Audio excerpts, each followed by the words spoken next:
അസ്സലാമു അലൈക്കും വറഹ്മത്തുള്ളാ. പ്രിയപ്പെട്ട വിദ്യാർത്ഥികളെ, നമ്മുടെ ഉറുദുവിൽ കഹാവത്തെ എന്നുള്ള ഒരു പാഠഭാഗം നമ്മൾ പഠിച്ചു കഴിഞ്ഞിട്ടുണ്ട്. ആപ്തവാക്യങ്ങൾ എന്നായിരുന്നു അതിൻ്റെ അർത്ഥം. ഏതായാലും ഈ ഒരു പാഠത്തിലായിട്ട് ഉറുദുവിൽ ഉപയോഗിക്കപ്പെടുന്ന രണ്ട് പ്രധാനപ്പെട്ട ആപ്തവാക്യങ്ങൾ നമ്മൾ പഠിച്ചു. ഒന്ന് അങ്കൂർ കട്ടേ ഹൈ, രണ്ടാമത്തത് ബന്ദർ ബാണ്ട് അല്ലേ. അങ്കൂർ കട്ടേ ഹൈ എന്നുള്ള ആ ഒരു പദപ്രയോഗം എപ്പോഴാണ് ഉപയോഗിക്കാറുള്ളത് എന്ന് നമ്മൾ മനസ്സിലാക്കി. എന്നുള്ളത് പോലെ അങ്ങനെ ഒരു ആപ്തവാക്യം വരാനുണ്ടായ കാരണം, അതിൻ്റെ പിന്നിലുള്ള കഥയും നമ്മൾ മനസ്സിലാക്കി അല്ലേ.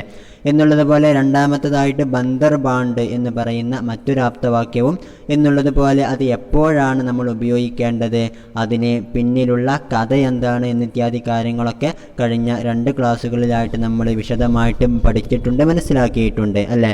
ഇനി നമുക്ക് അടുത്തതായിട്ട് പരിചയപ്പെടാനുള്ളത് ആ പാഠഭാഗത്തിലെ തന്നെ എക്സൈസ് ആണ്. കിതാബിലേക്കൊന്ന് നോക്കുക. ആദ്യത്തെ എക്സൈസ് ലഫ്സ് ആർ മഅന എന്നുള്ളതാണ് അല്ലേ. അതായത് ഈ പാഠഭാഗത്ത് നമ്മൾ പഠിച്ചിട്ടുള്ള പുതിയ അല്പം വാക്യങ്ങളും അതിൻ്റെ പുതിയ വാക്കുകളും അതിൻ്റെ ഉറുദുവിൽ തന്നെയുള്ള അർത്ഥവുമാണ് നമുക്ക് ആദ്യമായിട്ട് പഠിക്കാനുള്ളത്. ആദ്യമായിട്ട് ദിൽചസ്പ് എന്ന് പറഞ്ഞാൽ നമ്മൾ പഠിച്ചിട്ടുള്ളതാണ് മനോഹരമായ, ഹൃദയഹാരിയായ എന്നൊക്കെയാണ് അർത്ഥം. അതായത് ഒരു വസ്തു അതിനെ നോക്കുമ്പോൾ തന്നെ നമ്മുടെ മനസ്സിന് നന്നായിട്ട് ആനന്ദമുണ്ടാകുന്നു, സന്തോഷമുണ്ടാകുന്നു, നന്നായിട്ട് രസം തോന്നുന്നു. അത്തരത്തിലുള്ള വസ്തുക്കൾക്കാണ് ദിൽചസ്പ്, മനോഹരമായ എന്നൊക്കെ നമ്മൾ പറയാറുള്ളത് അല്ലേ. അപ്പോൾ അതിൻ്റെ അർത്ഥമൊന്ന് ശ്രദ്ധിക്കുക. അച്ഛാ ലഗിനേവാല, അച്ഛ നല്ലതായിട്ട്, ലഗിനേവാല തോന്നുന്ന കാര്യമെന്നർത്ഥം. അപ്പോൾ നന്നായ സാധനത്തിനാണ്, മനോഹരമായ വസ്തുക്കൾക്കാണ് നമ്മൾ ദിൽചസ്പ് എന്ന് പറയാറുള്ളത്. അല്ലെങ്കിൽ അടുത്ത ഒരർത്ഥം കോയി തമാശ വഗൈറ ജിസ്കെ ദേഖ്നെ മേ ദിൽ ലഗേ. കോയി തമാശ, എന്തെങ്കിലും ഒരു കാഴ്ച, വഗൈറ അല്ലെങ്കിൽ മറ്റെന്തെങ്കിലും സാധനം, എന്തെങ്കിലും ഒരു കാഴ്ചയാകാം അല്ലെങ്കിൽ മറ്റെന്തെങ്കിലും. ജിസ്കെ തേക്കിനേമേ, ഏതിനെ നോക്കിയിട്ടാണോ, ഏതിനെ നോക്കുന്നതിലാണോ ദിൽ ലഗേ, മനസ്സിന് ആനന്ദമുണ്ടാകുന്നത്, സന്തോഷമുണ്ടാകുന്നത്, അത്തരത്തിലുള്ള കാഴ്ചക്കാണ് അല്ലെങ്കിൽ മറ്റെന്തെങ്കിലും വസ്തുക്കൾക്കാണ് നമ്മൾ ദിൽചസ്പ് എന്ന് പറയാറുള്ളത്, മനോഹരമായ എന്ന് പറയാറുള്ളത്. അല്ലെങ്കിൽ കോയ ഖിസ്സ, എന്തെങ്കിലും ഒരു കഥ, കിതാബ് അല്ലെങ്കിൽ പുസ്തകം, വഗൈറ അതല്ലാത്ത മറ്റെന്ത് വസ്തുക്കളുമാകാം. ജിസ്കെ പഠനേമേ, ഏതിനെ വായിക്കുന്നതിലാണോ ദിൽ ലഗേ, ആനന്ദമുണ്ടാകുന്നത്. അപ്പോൾ അത്തരത്തിലുള്ള എല്ലാ കാര്യങ്ങൾക്കും നമുക്ക് ദിൽചസ്പ് കിതാബ്, ദിൽചസ്പ് ഖിസ്സ, ദിൽചസ്പ് തമാശ എന്നൊക്കെ നമുക്ക് പറയാവുന്നതാണ്. നമുക്ക് തോന്നുമ്പോൾ തന്നെ ആനന്ദമുണ്ടാകുന്ന, ഹൃദയഹാരിയായ, മനോഹരമായിട്ടുള്ള വസ്തുക്കൾക്ക് ഉപയോഗിക്കാവുന്ന ഒരു സിഫത്താണ് ദിൽചസ്പ് എന്നുള്ളത്. ഇനി രണ്ടാമത്തെ പദം നിച്ചോട്. നിച്ചോട് എന്ന് പറഞ്ഞാൽ സത്ത എന്നാണ് അർത്ഥം. എന്തെങ്കിലും ഒരു കാര്യത്തിൽ നിന്നും കിട്ടുന്ന ഒരു നതീജ എന്ന് പറഞ്ഞാൽ അതിൻ്റെ റിസൾട്ടിനെ കുറിച്ചാണ് നമ്മൾ നിച്ചോട് എന്ന് പറയാറുള്ളത്. നതീജ എന്ന റിസൾട്ട്, ഹാസിൽ എന്ന് പറഞ്ഞാൽ കരസ്ഥമാകുന്ന കാര്യം, ഖുലാസ എന്ന് പറഞ്ഞാൽ ഷോർട്ട് എന്നൊക്കെയാണ് അർത്ഥം. അതായത് ഒരു കാര്യത്തിൻ്റെ ആകെ സത്തക്കാണ് നമ്മൾ നിച്ചോട് എന്ന് പറയാറുള്ളത്. അതിൻ്റെ അതേ അർത്ഥത്തിൽ ഉപയോഗിക്കുന്ന 3 പദങ്ങളാണ് ഇവിടെ നൽകിയിട്ടുള്ളത്. ഇനി മൂന്നാമത്തെ പദം ഹോഷെ. ഹോഷെ എന്ന് പറഞ്ഞാൽ കുലകൾ എന്നാണ് അർത്ഥമെന്ന് നമുക്കറിയാം അല്ലേ. അതിൻ്റെ മറ്റൊരു വേർഡാണ് ഗുച്ചെ എന്നുള്ളത്. ഇനി അടുത്തത് ഉംദ. ഉംദ എന്നാൽ പ്രധാനപ്പെട്ട എന്നൊക്കെയായിരുന്നു അർത്ഥം. അതിൻ്റെ മറ്റൊരു വേർഡാണ് അച്ഛ, നല്ല എന്നുള്ളൊരു അർത്ഥവും കൂടി ഉംദ എന്നുള്ള പദത്തിനുണ്ട്.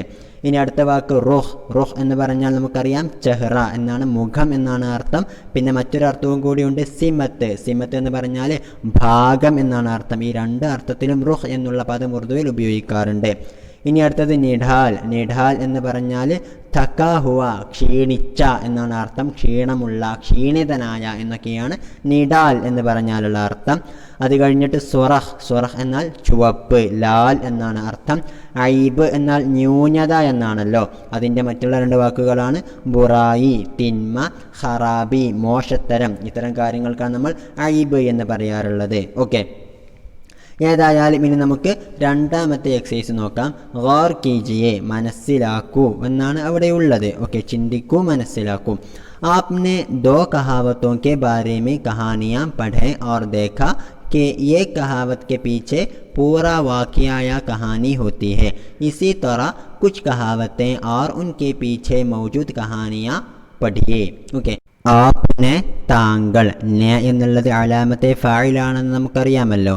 ആപ്പിനെ താങ്കൾ ദോ കഹാവത്തോ കെ ബാരേമേ, രണ്ട് ആപ്തവാക്യങ്ങളെക്കുറിച്ച് കഹാനിയാ പഠേ, കഥകൾ വായിച്ചിട്ടുണ്ട് അല്ലേ. ഇതിനോടകം നമ്മൾ ഈ പാഠത്തിൽ രണ്ട് കഹാവത്തുകൾ, രണ്ട് ആപ്തവാക്യങ്ങൾ, അതിന് പിറകിലുള്ള കഥകൾ മനസ്സിലാക്കിയിട്ടുണ്ട്. ആർ പിന്നെ ദേഖ, കണ്ടിട്ടുമുണ്ട്. കെ എന്തെന്നാൽ ഏക് കഹാവത്ത് കെ പീछे, ഒരു ആപ്തവാക്യത്തിന് പിറകിൽ പൂറാവാക്യ, ഒരു പൂർണ്ണമായിട്ടുള്ള സംഭവം, വാക്യ എന്നാൽ സംഭവം എന്നാണ് അർത്ഥം, യാ കഹാനി അല്ലെങ്കിൽ എന്തെങ്കിലും ഒരു കഥ, ഹോത്തി ഹേ ഉണ്ടാകുന്നു അല്ലേ. അപ്പോൾ ഏത് ആപ്തവാക്യമാണെങ്കിലും അതിന് പിറകിലായിട്ട് എന്തെങ്കിലും ഒരു സംഭവമോ കഥയോ ഉണ്ടാകുന്നു. ഇസി തൊറ ഇപ്രകാരം കുച്ച് കഹാവത്തെ, കുറച്ച് ആപ്തവാക്യങ്ങളും, ഓർ ഉൻകെ പീछे മൗജൂദ്, പിന്നെ അവക്ക് പിറകിൽ ഉള്ള കഹാനിയാ, കഥകളും പഠിയേ, വായിക്കൂ എന്നാണ് പറയുന്നത്. ഓക്കെ, അപ്പോൾ നമ്മളിവിടെ രണ്ട് ആപ്തവാക്യങ്ങളാണ് പഠിച്ചത്.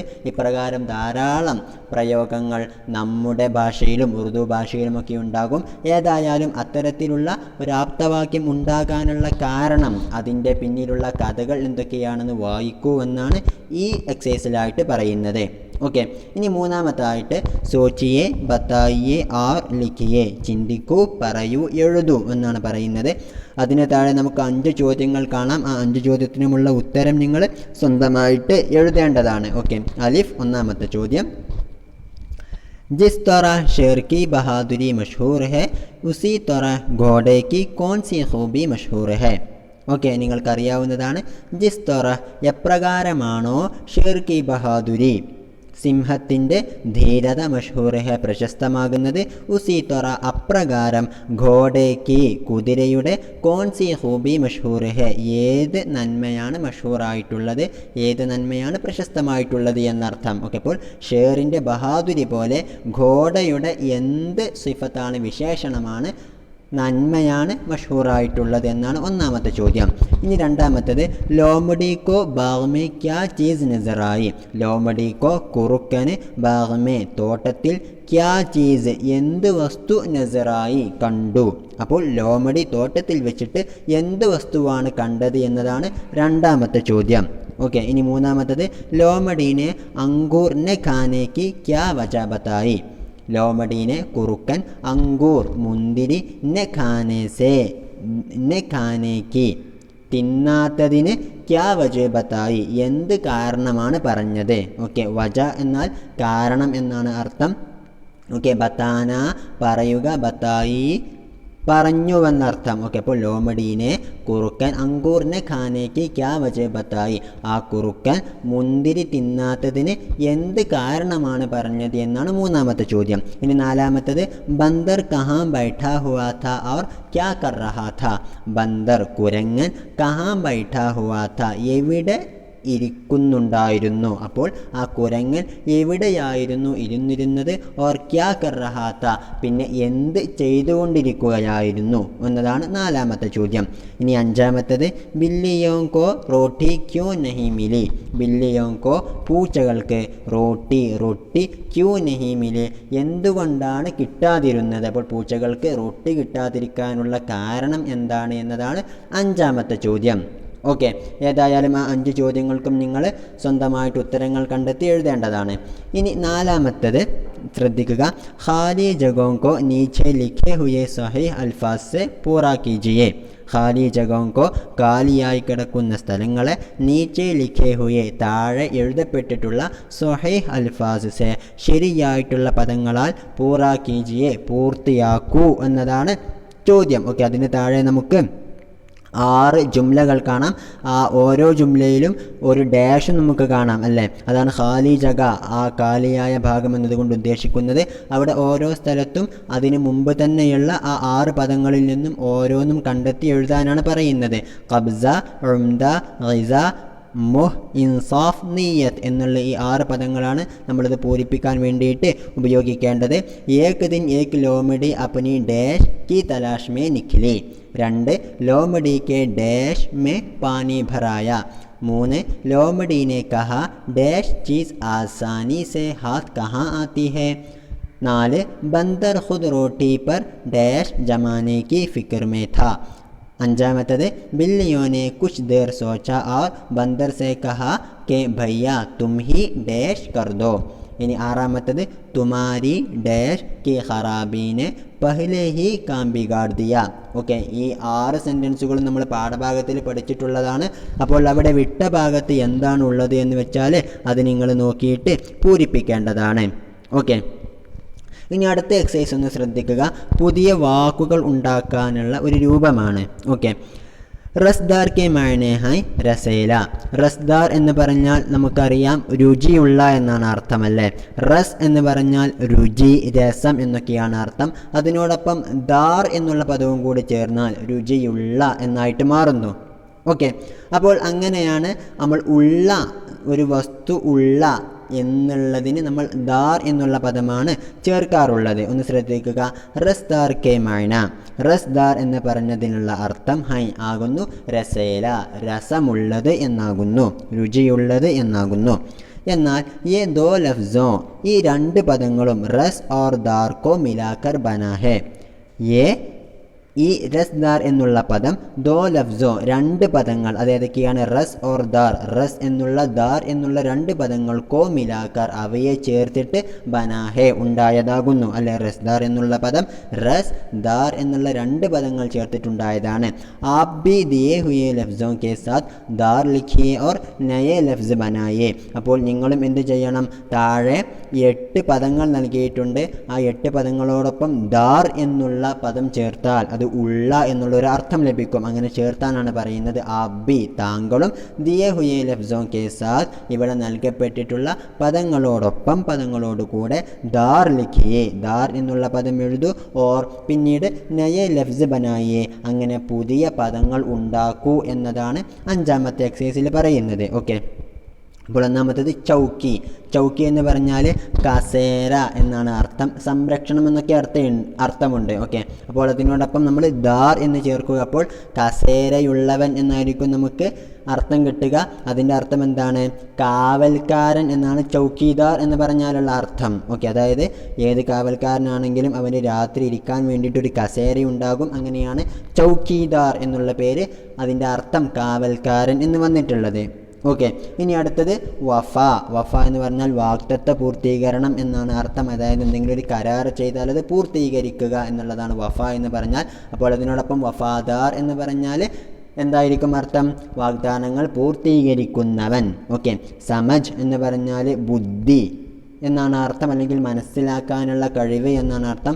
സമജ്ദാർ എന്ന് പറഞ്ഞാലോ ബുദ്ധിയുള്ളവൻ, മനസ്സിലാക്കാൻ കഴിവുള്ളവൻ. ഓക്കെ, ഇസ്സത്ത് എന്നാൽ പ്രസിദ്ധി, ബഹുമതി എന്നൊക്കെയാണ് അർത്ഥം. ഇസ്സദ്ദാർ എന്ന് പറഞ്ഞാൽ പ്രസിദ്ധിയുള്ളവൻ. ഓക്കെ, ഈമാൻ എന്ന് പറഞ്ഞാൽ വിശ്വാസം, ഈമാൻദാർ വിശ്വാസമുള്ളവൻ. മാൽ എന്നാൽ സമ്പത്ത്, മാൽദാർ സമ്പത്തുള്ളവൻ. ചമക് എന്ന് പറഞ്ഞാൽ പ്രകാശം, ചമക്ദാർ പ്രകാശിക്കുന്ന. ഓക്കെ, അടുത്തത് മസേ. മസേ എന്ന് പറഞ്ഞാൽ രസം എന്നൊക്കെയാണ് അർത്ഥം. മസേദാർ രസമുള്ള. അപ്പോൾ ഇങ്ങനെ ദാർ എന്ന് ചേർക്കുന്നതോടുകൂടെ ഉള്ള എന്നുള്ള ഒരു അർത്ഥമാണ് നമുക്ക് ലഭിക്കുന്നത്. ഓക്കെ, ഇനി അടുത്തതൊന്ന് നോക്കാം. അടുത്ത എക്സസൈസ് 6ാമത്തത് പഠിയെ സമജിയെ ഓർ ലിഖിയെ. പഠിയെ വായിക്കൂ, സമജിയെ മനസ്സിലാക്കൂ, ഓർ ലിഖിയെ എന്നിട്ട് എഴുതൂ എന്നതാണ്. പിछले അസ്ബാഖ് മേ, കഴിഞ്ഞ പാഠങ്ങളിൽ. സബഖ് എന്നതിൻ്റെ ജംആണ് അസ്ബാഖ്, പാഠങ്ങൾ. പിछले അസ്ബാഖ് മേ കഴിഞ്ഞ പാഠങ്ങളിൽ, പിറകിലുള്ള പാഠങ്ങളിൽ. ആപ്പ് താങ്കൾ, ഇസ്മ സിഫത്ത് ഓർ ഫിഅൽ, ഇസ്മ സിഫത്ത് ഫിഅൽ കി തഅരീഫ്, ഇവയുടെ എല്ലാം തഅരീഫ് നിർവചനം പഠിച്ചുക്കേ ഹൈ, പഠിച്ചു കഴിഞ്ഞിട്ടുണ്ട് അല്ലേ. ഇസ്മ എന്നാൽ എന്താണ്, സിഫത്ത് എന്നാൽ എന്താണ്, ഫിഅൽ എന്നാൽ എന്താണെന്നൊക്കെ നമുക്കറിയാവുന്നതാണ്. അതിൻ്റെ തഅരീഫൊക്കെ നമ്മൾ പഠിച്ചു കഴിഞ്ഞിട്ടുള്ളതാണ്. ഓക്കെ, ഉൻകി റോഷ്നി മേ, അതിൻ്റെ വെളിച്ചത്തിൽ, ആ പഠിച്ചതിൻ്റെ വെളിച്ചത്തിൽ. ഓക്കെ, അതായത് അതിൻ്റെ താരീഫുകളൊക്കെ നമ്മൾ മനസ്സിലാക്കിയിട്ടുണ്ട്. ആ ഒരു അറിവിൻ്റെ പശ്ചാത്തലത്തിൽ ഇസ് സബഖ് സെ, ഈ പാഠത്തിൽ നിന്നും ഖാനോൻ കെ മുതാബിഖ്, സ്ഥലങ്ങൾക്ക് യോജിച്ച അൽഫാസ് തലാഷ് കർക്കെ പദങ്ങൾ എന്ത് ചെയ്തിട്ട് തിരഞ്ഞെടുത്തിട്ട് ലിഖിയെ എഴുതുമെന്നാണ് പറയുന്നത്. ഓക്കെ, അപ്പോൾ അതിന് താഴെ ഇസ്മ എന്ന് പറഞ്ഞിട്ടൊരു 7 കോളങ്ങൾ കാണാം. സിഫത്ത് എന്ന് പറഞ്ഞിട്ടും 7 കാണാം. ഫിഅൽ എന്ന് പറഞ്ഞിട്ടും 7 കാണാം. ഓക്കെ, അപ്പോൾ ഓരോ ഇസ്മ 7 സിഫത്ത് 7 ഫിഅൽ 7 ഈ പാഠഭാഗത്തിൽ നിന്നും നിങ്ങൾ തിരഞ്ഞ് കണ്ടെത്തുക. എന്നിട്ട് അവിടെ പൂരിപ്പിക്കുകയും ചെയ്യുക. ഇതാണ് 6ാമത്തെ എക്സസൈസിൽ പറയുന്നത്. ഓക്കെ, ഇനി അടുത്തത് ഏഴാമത്തത് ഇൻ ലഫ്സോं के मुतज़ाद लिखिए.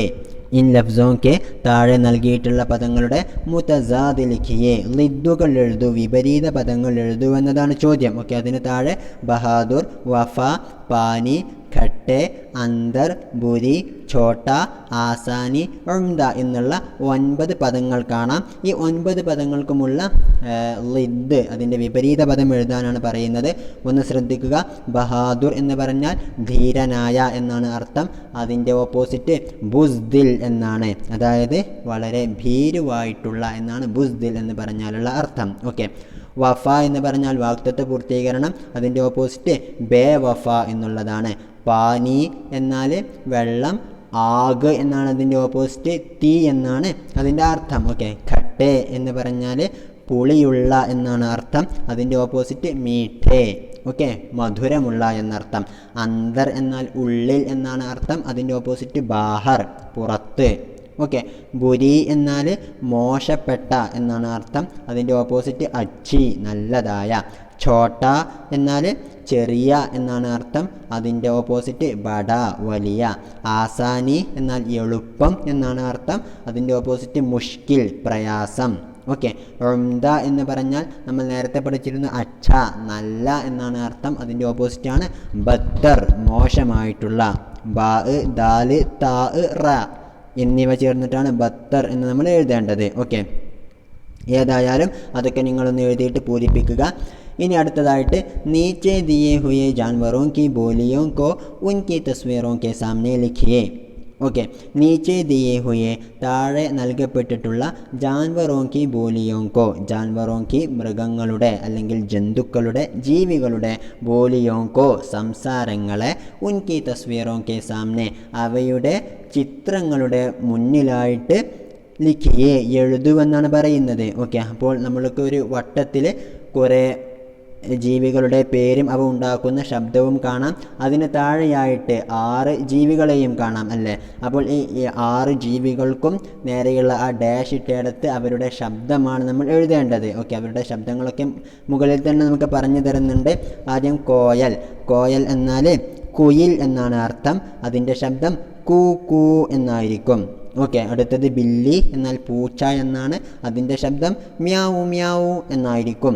ഓക്കെ, ഇത് നമുക്ക് ശരിയായിട്ടുള്ള ഒരു ഉച്ചാരണം ലഭിക്കൂല, മറിച്ച് ഉറുദുവിലുള്ള അക്ഷരങ്ങൾ വെച്ചിട്ട് അങ്ങനെയാണ്ട് ചേർത്തി കൊടുത്തതാണ് കേട്ടോ. ഓക്കെ, ഇനി അടുത്തത് മുർഗ. മുർഗ എന്നാൽ കോഴി എന്നാണ് അർത്ഥം, പൂവൻ കോഴി എന്നാണ് അർത്ഥം, അതിൻ്റെ ശബ്ദം കക്കഡോങ്കോ എന്നുള്ള രീതിയിലാണ് ഇവിടെ നൽകിയിട്ടുള്ളത്. ഓക്കെ, ഇനി നാലാമത്തത് കുത്ത, അതായത് നായ എന്നർത്ഥം, അതിൻ്റെ ശബ്ദം ഇവിടെ നൽകിയിട്ടുള്ളത് ഭൂം ഭൂം എന്നാണ്. ഓക്കെ, ഇനി അടുത്തത് കബൂത്തർ. കബൂത്തർ എന്നാൽ പ്രാവ് എന്നാണ് അർത്ഥം, അതിൻ്റെ ശബ്ദമായിട്ട് ഇവിടെ ഉള്ളത് ഓടോ എന്നാണുള്ളത്. ഓക്കെ, ഇനി അടുത്തത് ഘോഡ. ഘോഡ എന്നാൽ കുതിര എന്നാണ്, അതിൻ്റെ ശബ്ദം ഹിൻഹിനാന എന്നാണ് ഇവിടെ നൽകിയിട്ടുള്ളത്. ഏതായാലും അതിന് താഴെ നമുക്ക് ഓരോ ജീവികളുടെയും ചിത്രം കാണാവുന്നതാണ്. അപ്പോൾ ആ ചിത്രത്തിൻ്റെ നേരെയുള്ള ആ വരിയിൽ നിങ്ങൾ അവയുടെ ശബ്ദവും കൂടി എഴുതി കൊടുക്കേണ്ടതാണ്. ഓക്കെ, ഇനി അടുത്തത് ശ്രദ്ധിക്കുക. 9ാമത്തെ എക്സസൈസ് സ്വഹീഹ് ബയാൻ പർ കാ और गलत पर का निशान लगाइए. ഓക്കെ, അതായത് താഴെ നമുക്കൊരു 5 സെൻറ്റൻസുകൾ കാണാം. നമ്മുടെ ഈ പാഠഭാഗത്ത് പഠിച്ചത് ബന്ധപ്പെടുത്തിയിട്ടാണ് അവ നൽകിയിട്ടുള്ളത്. ഓക്കെ, ഏതായാലും ഇതിൽ ശരിയുള്ളയിടത്ത്, ശരിയായിട്ടുള്ള സെൻറ്റൻസ് പറയുന്നിടത്ത് ടിക്കിടണം, അല്ലാത്തയിടത്ത് തെറ്റിടുകയാണ് വേണ്ടത് എന്നർത്ഥം. ഓക്കെ, അപ്പോൾ ഒന്നാമത്തത് ലോമഡി അപ്നി ബഹാദുരി കേലിയെ മഷ്ഹൂർ ഹേ. ആദ്യത്തെ കാര്യം പറയുന്നത് കുറുക്കൻ തൻ്റെ ധീരതയ്ക്ക് വേണ്ടിയിട്ട് മഷ്ഹൂറാണ്, ധീരതയുടെ വിഷയത്തിൽ പ്രശസ്തനാണ് എന്നാണ് ഒന്നാമത്തത് പറയുന്നത്. രണ്ടാമത്തത് ലോമഡീനെ അങ്കൂറോं को हासिल करने के लिए कई मर्तबा छलांग लगाई. ലോമഡീനെ കുറുക്കൻ അങ്കൂറോं को हासिल करने के लिए മുന്തിരികളെ ലഭിക്കാൻ വേണ്ടിയിട്ട് കൈ മർത്തബ ധാരാളം തവണ ഛലാങ് ലഗായി ചാടിയിട്ടുണ്ട് എന്നാണ് രണ്ടാമത്തത് പറയുന്നത്. ഓക്കെ, മൂന്നാമത്തത് ലോമഡി അങ്കൂർ ഖാനെ മേ കാമിയാബ് ഹോ ഗയി. കാമിയാബ് ഹോന എന്ന് പറഞ്ഞാൽ വിജയിക്കുക എന്നാണ് അർത്ഥം. അപ്പോൾ ലോമഡി അങ്കൂർ ഖാനെ മേ, കുറുക്കൻ മുന്തിരി തിന്നുന്നതിൽ കാമിയാബ് ഹോ ഗയി എന്തായിട്ടുണ്ട്, വിജയിച്ചിട്ടുണ്ട് എന്നതാണ് മൂന്നാമത്തത് പറയുന്നത്. നാലാമത്തത് ബില്ലിയോं के बीच लड़ाई हुई. ബില്ലിയോं के बीच പൂച്ചകൾക്കിടയിൽ ലഡായി ഹുയി തർക്കമുണ്ടായിട്ടുണ്ട് എന്നതാണ് നാലാമത്തത്. അഞ്ചാമത്തത് ബില്ലിയോനെ റോട്ടി കാ ടുക്കട ഖാ കർ ദോസ്തി കർലി. ദോസ്തി കർണ എന്ന് പറഞ്ഞാൽ ചങ്ങാത്തം കൂടുക എന്നാണ് അർത്ഥം. അപ്പോൾ ബില്ലിയോനെ പൂച്ചകൾ റോട്ടി കാ ടുക്കട റൊട്ടിയുടെ കഷ്ണം ഖാക്കർ കഴിച്ചിട്ട് ദോസ്തി കർലി എന്ത് ചെയ്തു, അവർ സൗഹാർദ്ദം കൂടി എന്നതാണ് അഞ്ചാമത്തെ സെൻറ്റൻസ് പറയുന്നത്. അപ്പോൾ ഇതിൽ ശരിയായ സെൻറ്റൻസുകളുമുണ്ട്, തെറ്റായ സെൻറ്റൻസുകളുമുണ്ട്. ശരിയായതിന് നേരെയുള്ള പെട്ടിക്കോളത്തിൽ ശരിയെന്നും അല്ലെങ്കിൽ തെറ്റ് എന്നും നിങ്ങൾ രേഖപ്പെടുത്തേണ്ടതാണ്. ഇനി 10ാമത്തെ എക്സസൈസ് നോക്കാം. 10 ഇൻ തസ്വീറോं के बारे में दो दो जुमले लिखिए. ഓക്കെ, അതിന് താഴെ നമുക്ക് 4 ചിത്രങ്ങൾ കാണാം അല്ലേ. 1 പൂച്ചയുടെ ചിത്രമാണ്, 2 തത്തയുടേതാണ്, 3 മയിലിൻ്റേതാണ്, 4ാമത്തത് കുരങ്ങൻ്റേതാണ്. ഓക്കെ, അപ്പോൾ ഇൻ തസ്വീറോं के बारे में താഴെ നൽകിയിട്ടുള്ള ചിത്രങ്ങളെക്കുറിച്ച് എന്ത് ചെയ്യണം, ദോ ജുംലെ ലിഖിയെ 2 വീതം വാക്യങ്ങൾ എഴുതുമെന്നാണ് പറയുന്നത്. ഓക്കെ, അപ്പോൾ ഈ 4 ജീവികളെ നമ്മൾ കാണുന്നുണ്ട്. ആ 4 ജീവികളെയും കുറിച്ച് 2 സെൻറ്റൻസുകൾ വീതം നിങ്ങൾ ആ പുസ്തകത്തിൽ എഴുതി വെക്കണം. ഓക്കെ, പൂച്ചക്ക് ബില്ലി എന്നാണ് പറയുക, തത്തക്ക് തൂത്ത എന്നാണ് പറയാറുള്ളത്. പിന്നെ മയിലിന് നമ്മൾ അറബിയിലുള്ളത് പോലെ തന്നെ ത്വാഊസ് എന്നും പറയാറുണ്ട്, ഉറുദുവിൽ മോർ എന്നും പറയാറുണ്ട് കേട്ടോ. മീമ് വാവ് റാ എന്ന് എഴുതിയിട്ട് മോർ എന്ന് പറഞ്ഞാലും ഉറുദുവിലെ മയില് എന്നാണ് അർത്ഥം. പിന്നെ 4ാമത്തത് കുരങ്ങൻ നമുക്കറിയാം ബന്ദർ എന്നാണ് പറയാറുള്ളത്. ഏതായാലും ഈ 4 ജീവികളെക്കുറിച്ച് 2 വീതം സെൻറ്റൻസുകൾ നിങ്ങൾ എഴുതേണ്ടതാണ്. ഓക്കെ, ഇനി 11ാമത്തത് ശ്രദ്ധിക്കാം. ബുലന്ദ് ആവാസ് സെ പഠിയെ ഓർ ഖുഷ് ഖത്ത് ലിഖിയെ. ബുലന്ദ് ആവാസ് സെ ഉയർന്ന ശബ്ദത്താൽ പഠിയെ നിങ്ങൾ വായിക്കൂ, ഓർ പിന്നെ ഖുഷ് ഖത്ത് ലിഖിയെ നല്ല രീതിയിൽ എഴുതുകയും ചെയ്യൂ എന്നതാണ് പറയുന്നത്. അതിന് താഴെ നമുക്ക് 5 വാക്കുകൾ കാണാവുന്നതാണ്.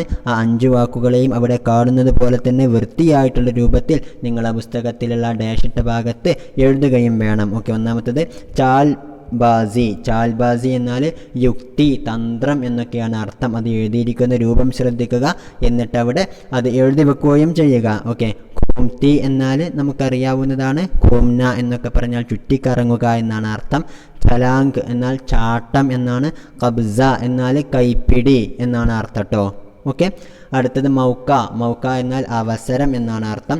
ഏതായാലും ഈ 5 വാക്കുകളും നിങ്ങൾ എന്ത് ചെയ്യുക, അവിടെ എഴുതിയതുപോലെ തന്നെ കൃത്യമായിട്ട് ഉറുദുവിലുള്ള എഴുത്ത് ശരിയാക്കാൻ വേണ്ടിയിട്ടാണ്. അപ്പോൾ ആ ഡാഷിട്ട ഭാഗത്ത് കൃത്യമായിട്ട് നിങ്ങൾ എഴുതേണ്ടതാണ്. ഇതോടുകൂടി നമ്മുടെ പാഠങ്ങളെല്ലാം തീരുന്നു. അസ്സലാമു അലൈക്കും വറഹ്മത്തുള്ളാഹി വബറകാതുഹു.